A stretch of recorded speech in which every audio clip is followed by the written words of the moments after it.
Hi parents, this Quiet Time Tuesday devotion is especially for you.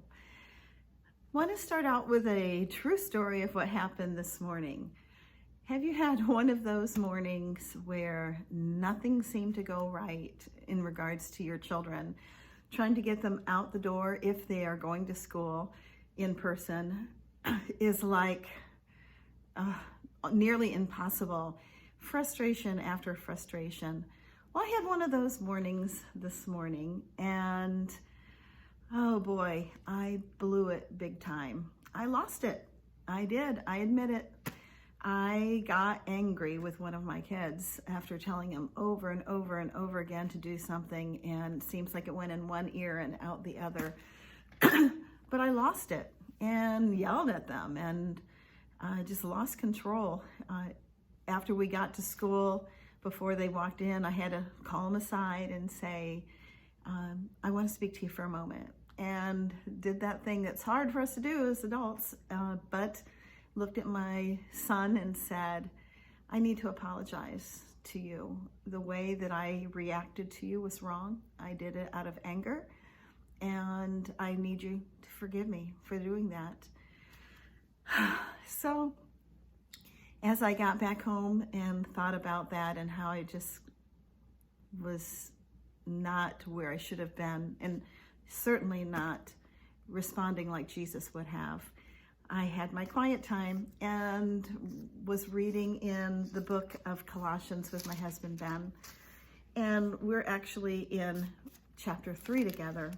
And so, of course, one of the verses that I think I've read to you before, starting in verse 12 of chapter 3, says, since God chose you to be holy people he loves, you must clothe yourselves with tender-hearted mercies, or hearts of compassion, kindness, humility, gentleness, and patience.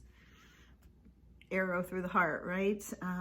Because I knew that I was not clothing myself like that this morning.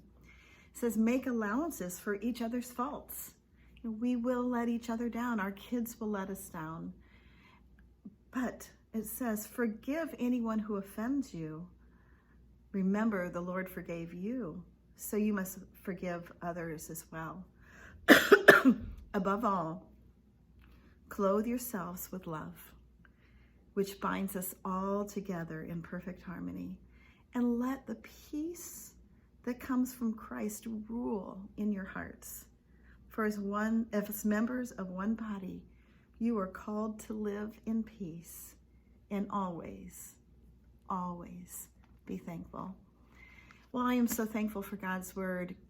God continues to work in my life to refine me and to conform me into the image of his son. And I'm a broken person, and I have so much growth that I need in my life. But I am so grateful for a God who never gives up, who continues to do that work in our life, as we read about in Philippians and Ephesians, and he'll bring that to completion. I'm grateful for his word that will convict me of sin and redirect me. But one thing, parents, I just want to say to you is we are fallible. We will mess up, but we have a God who's forgiven us.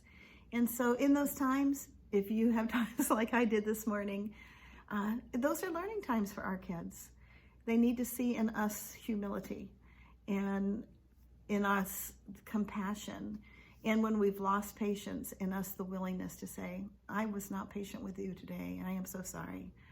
Because God can even use those life lessons to speak to the lives of our children and to help them become more like him as well. So I hope this was an encouragement to you. God's not finished working on us. Isn't that a great thing? Woohoo! He will continue it until the day of Jesus Christ. I love you guys, and I will talk to you again soon. Bye.